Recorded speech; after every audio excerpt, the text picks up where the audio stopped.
అందరికీ నమస్కారం. ఆ వీడియోలో ఉన్న ఆ మహిళను నేను రైల్వే కోడూరులో గవర్నమెంట్ జాబ్ చేస్తూ ఉంటాను. గత సంవత్సరంన్నర ముందు జూన్ 14, 2024లో రైల్వే కోడూరు ఎమ్మెల్యే అయిన అరవ శ్రీధర్ గారికి నేను కంగ్రాచ్యులేషన్స్ చెప్దామని చెప్పేసి ఫేస్బుక్ ద్వారా మెసేజ్ చేయడం జరిగింది. అతను మొదటి రోజు అయినా సరే నాతో 2-3 గంటలు మాట్లాడారు. లాస్ట్లో అతని నెంబర్ నాకు ఇచ్చి నా నెంబర్ అతను తీసుకున్నారు. టెలిగ్రామ్ అనే యాప్లో నాకు మెసేజ్ చేశారు. నా గురించి అంతా తెలుసుకుంటూ వచ్చారు. అంటే నువ్వేం చేస్తూ ఉంటావు, ఎక్కడ ఉంటావు, నీకు పెళ్ళయిందా, నీ భర్త ఏం చేస్తాడు, పిల్లలు ఉన్నారా, ఇదంతా తెలుసుకుంటూ వచ్చారు.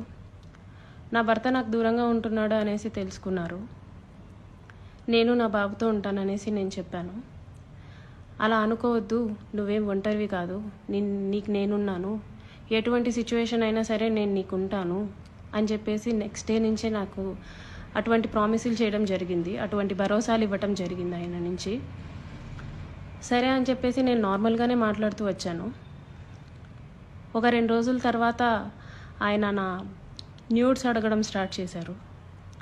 వీడియో కాల్స్ చేయని చెప్పేసి బలవంతం చేయడం స్టార్ట్ చేశారు. ఇదంతా కరెక్ట్ కాదండి అనేసి నేను అన్నప్పుడు అతను చాలా ఫాస్ట్గా టర్న్ అయిపోయి సీరియస్ అయిపోయి నన్ను బెదిరించడం జరిగింది. ఇది నా కోడూరు, నా నియోజకవర్గం, నువ్వు ఒక చిన్న ఎంప్లాయీవి, నీకు ట్రాన్స్ఫర్ చేయాలన్నా సరే నేనే దిక్కు, నీ మీద ఎంక్వైరీలు వేయిస్తాను, నీ కొడుకు నువ్వు ఒక్కరే ఉంటారు, జాగ్రత్త మరి చూసుకో అని చెప్పేసి బెదిరించడం జరిగింది. అయినా కూడా నేను న్యూస్ పంపలేదు. కానీ దాని తర్వాత నుంచి కలుద్దామని చెప్పేసి నన్ను చాలా టార్చర్ చేయడం జరిగింది. కలుస్తావా లేదా అని చెప్పేసి బెదిరించడం జరిగింది. నేను కలవను అని చెప్పేసి జూన్ 14 నుంచి ఒక 20 రోజుల దాకా నేను అసలు కలవను అని చెప్పేసి భయపడుతూనే చెప్పాను. భయపడుతూనే నేను ఇగ్నోర్ చేస్తూ వచ్చాను. ఆయన ఒకసారి అన్నారు, నీ కొడుకు నువ్వు ఒంటరిగా ఉంటారు, చూసుకో, నీ కొడుకు ఏమైనా అయితే నన్ను అడగద్దు అనేసి భయపెట్టడం జరిగింది. సరే అని చెప్పేసి నేను జూలై 9, 2024లో ఫస్ట్ టైం కలిశాను అతన్ని. ఆయనే వచ్చేసి కారులో మా ఇంటి దగ్గరికి వచ్చి పిక్ చేసుకొని కడప రూట్ వెళ్దాం, కడప దాకా వెళ్దాం అనేసి చెప్పారు. ఏం మాట్లాడాలి అనేసి నేను అడిగాను. ఏమొద్దు, ఏం మాట్లాడద్దు, కడప దాకా వెళ్దాం అనేసి చెప్పారు.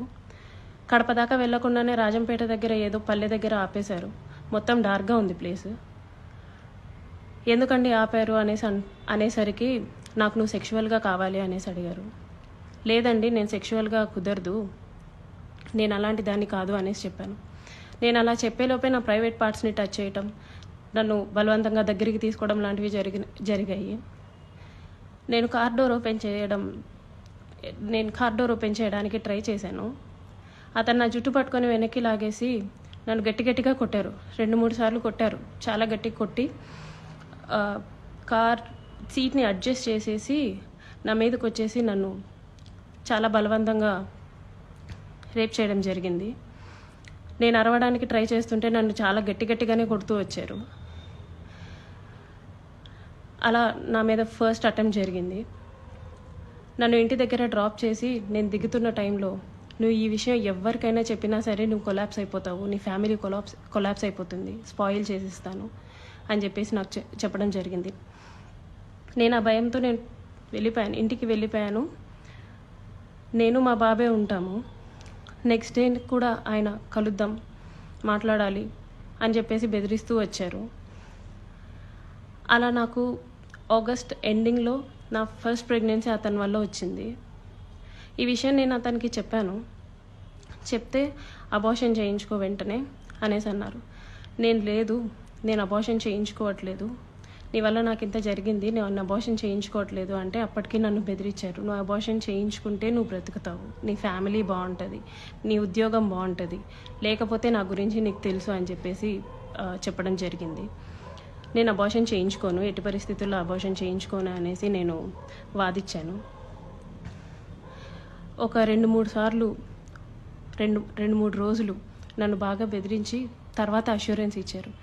సరే, నీ భర్తకి నువ్వు విడాకులు ఇచ్చేసి నేను నిన్ను పెళ్లి చేసుకుంటాను, మీరు ఎలాగా దూరంగానే కదా ఉంటారు, నేను నిన్ను పెళ్లి చేసుకుంటాను, నీ భర్తకి నువ్వు విడాకులు ఇచ్చేసి అనేసి అన్నారు. అప్పటికి నేను ఒప్పుకోలేదు. అబార్షన్ చేయించుకో, ఇది అయితే ఫస్ట్ అబార్షన్ చేయించుకో అని చెప్పి నమ్మించడానికి నేను నిన్ను పెళ్లి చేసుకుంటాను అనేసి నాకు చెప్పారు. నేను చాలా రోజులు చేయించుకోలేదు. అలా ఒక 2 months నాకు ప్రెగ్నెన్సీ ఉంది. దాని తర్వాత ఇంకా ఆయన కంటిన్యూస్గా బెదిరిస్తూ ఇంటికి వచ్చి కొడుతూ చేయించుకుంటావా లేదా అని చెప్పేసి టార్చర్ చేస్తూ ఫైన్ డే నేను అబార్షన్ చేయించుకున్నాను. ఆయన మాటలు నమ్మి నన్ను పెళ్లి చేసుకుంటానని ఆయన ఇచ్చిన అష్యూరెన్స్ని నేను నమ్మి నేను అబార్షన్ చేయించుకున్నాను. ఇలా ఈ 1.5 yearలో నాకు 5 అబార్షన్స్ అయ్యాయి ఆయన వల్ల.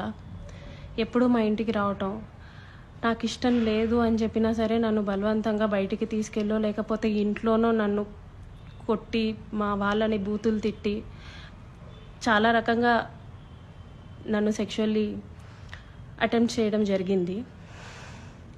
నాకు తెలియని విషయం ఏంటంటే ఆయన నాకు తెలియకుండా మా వాళ్ళ నెంబర్స్, మా వాళ్ళ కాంటాక్ట్ డీటెయిల్స్, ఇంటి అడ్రస్లు ఇవన్నీ కనుక్కొని నా భర్తకి కాల్ చేసి నువ్వు ఆ పిల్లకి విడాకులు ఇవ్వాలి, విడాకులు ఖచ్చితంగా ఇవ్వాలి, లేకపోతే నిన్ను, నీ ఫ్యామిలీని, నీ కొడుకుని ఎవరిని వదలను, అందరినీ చంపేస్తాను అనేసి బెదిరించడం జరిగిందంట. ఇది నాకు తెలీదు, ఈ విషయం నాకు తెలీదు. నా భర్త నన్ను తర్వాత కాల్ చేసి అసలు ఏం జరుగుతుంది అక్కడ అనేసి అన్నారు. ఇలా జరుగుతుంది అనేసి నేను మా ఇంట్లో వాళ్ళకి చెప్పాను. ఇలా రోజు ఇంటికి వస్తున్నాడు, నన్ను కొడుతున్నాడు, నన్ను టార్చర్ చేస్తున్నాడు, ఫిజికల్లీ నన్ను చాలా వాడుకుంటున్నాడు అనేసి నేను చెప్పి ఏడ్చాను. వాళ్ళందరూ నాకు దూరం అయిపోయారు. నీ ఇష్టం వచ్చింది నువ్వు చేసుకో అనేసి నన్ను తిట్టేసి నాకు చాలా దూరం అయిపోయారు. మేము ఇంకా నీతో మాట్లాడడం అని చెప్పి నన్ను వదిలేయడం జరిగింది. ఇదంతా ఆయన ప్లాన్డ్గానే చేసినట్టున్నారు. మా వాళ్ళందరినీ నాకు దూరం చేయాలి అన్న ఒక ఉద్దేశంతో చేసినట్టున్నారు. వాళ్ళందరూ నన్ను దూరంగా వదిలేశారు. మా ఆయన మా బాబుని తీసుకెళ్ళిపోయాడు. నేను ఒక్కదాన్ని ఉంటూ వచ్చాను.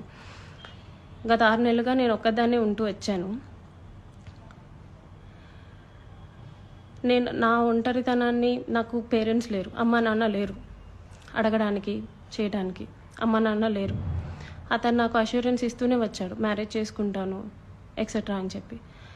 ఇలా వీళ్ళందరూ దూరం అయిపోయి నా గురించి ఎవ్వరూ అడగడానికి కూడా లేరు అని ఆయనకి ఒక క్లారిటీ వచ్చిన తర్వాత ఈ 1.5 year నాతో ఉండి నన్ను ఇష్టం వచ్చినట్టు సెక్షువల్లీ వాడుకొని లిటరల్లీ నన్ను కొట్టి బలవంతంగా చాలా అంటే చాలాసార్లు చేసి January 7, 2026 ఒక 20 days ముందు నేను నిన్ను పెళ్లి చేసుకోను, నువ్వేం చేసుకుంటావో చేసుకో, నీ ఇష్టం వచ్చింది చేసుకో, నీ దిక్కున్న చోటు చెప్పుకో, నీ గురించి ఎవడొస్తాడో నేను చూస్తాను, నేను మాట్లాడతాను అనేసి నాకు చెప్పడం జరిగిందండి. ఇట్స్ బీన్ 20 days అతను నన్ను వదిలేసి ఈ 1.5 సంవత్సరం నేను నరకం చూశాను. అతని వల్ల చూడాల్సిన నరకం అంతా చూశాను. నాకు ఇప్పుడు న్యాయం కావాలని చెప్పేసి నేను కోరుకుంటున్నాను. దాని గురించి పోరాటం చేస్తున్నాను.